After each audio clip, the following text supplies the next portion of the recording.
High, এক পয়সাও খরচ না করে তোমরা কি তোমাদের বাগানকে একটা ক্রিয়েটিভ ও সুন্দর লুক দিতে চাও? তাহলে আজকের আমার এই ভিডিও তোমাদের জন্যই। এখানে আমি কিছু পর্তুলিকার কাটিং নিয়েছি। কাটিংয়ের নিচের অংশের দিকে সমস্ত পাতাগুলি রিমুভ করে একসাথে 6টি কাটিং আমি সুতো দিয়ে বেঁধে নিয়েছি। এরপরে আমি একটি বিনুনির মতো করে বানিয়ে নিয়েছি। চলো বাকি কাটিংগুলিকেও আমি একইভাবে বেঁধে নিই। আর তোমরা যারা আমার চ্যানেলে ভিডিও প্রথমবার দেখছো অবশ্যই কিন্তু আমার চ্যানেলটা সাবস্ক্রাইব করে নিও। এরপরে বাড়িতে পড়ে থাকা একটি প্লাস্টিকের বোতলের উপরের কাটা অংশ নিয়েছি আর তাতে এই বিনুনিগুলিকে ভালো করে সেট করে সুতো দিয়ে বেঁধে নিয়েছি।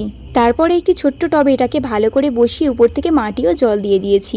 চাইলে তোমরা কিন্তু আমার চ্যানেলের লং ভিডিও দেখতে পারো, সেখানে কিন্তু আমি আরও ডিটেলসে সব কিছু দেখিয়েছি।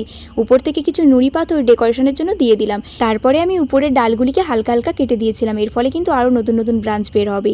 কিছুদিন পরে যখন ফুলগুলি একসাথে ফুটে থাকবে দেখতে কিন্তু অপূর্ব সুন্দর লাগবে। এটা কিন্তু বাগানের সৌন্দর্য অনেক গুণ বাড়িয়ে দেবে।